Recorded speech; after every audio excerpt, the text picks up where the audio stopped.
ಹಳೆಯ ಚಿನ್ನದ ಒಡವೆನ ಅಧಿಕ ಬೆಲೆಗೆ ಮಾರಬೇಕೆ? ಅಂದ್ರೆ ಆಟಿಕಾಗೆ ಕಾಲ್ ಮಾಡಿ 8880 ಅಟ್ಟಿಕಾ ಗೋಲ್ಡ್ ಕಂಪನಿ. ಹಾವೇರಿಯಲ್ಲಿ ಬಂಡಿದಾರಿಗಾಗಿ ನಿನ್ನೆ ಕುಟುಂಬಗಳ ನಡುವೆ ಮಾರಾಮಾರಿ ಆಗಿದೆ. ಗಲಾಟೆಯಲ್ಲಿ ಗಂಭೀರವಾಗಿ ಗಾಯಗೊಂಡಿದ್ದ ಓರ್ವ ಸಾವನ್ನಪ್ಪಿದ್ದಾನೆ. ಹಾವೇರಿಯಲ್ಲಿ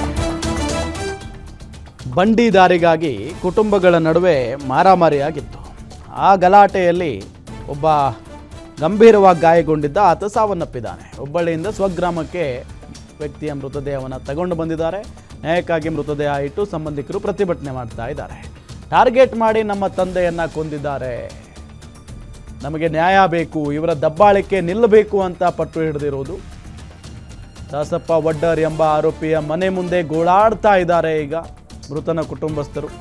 ಮೃತದೇಹ ಕಂಡು ನೆಲಕ್ಕೆ ಬಿದ್ದು ಹೊರಳಾಡಿದ್ದಾರೆ ಪಾಪ ಪತ್ನಿ ಮತ್ತು ಮಕ್ಕಳು. ಪ್ರತಿಭಟನಾಕಾರರನ್ನು ತಡೆಯುವುದಕ್ಕೆ ಪೊಲೀಸ್ನವರು ಹರಸಾಹಸವನ್ನು ಪಡ್ತಾ ಇದ್ದಾರೆ. ಗ್ರಾಮದಲ್ಲಿ ಗಲಾಟೆ ಹಿನ್ನೆಲೆ ಬಿಗುವಿನ ವಾತಾವರಣವೇ ಸೃಷ್ಟಿಯಾಗಿದೆ. ಸ್ಥಳಕ್ಕೆ ಹಾನಗಲ್ ತಹಶೀಲ್ದಾರ್ ಡಿವೈಎಸ್ಪಿ ಭೇಟಿ ನೀಡಿ ಪರಿಶೀಲನೆ ನಡೆಸಿದ್ದಾರೆ.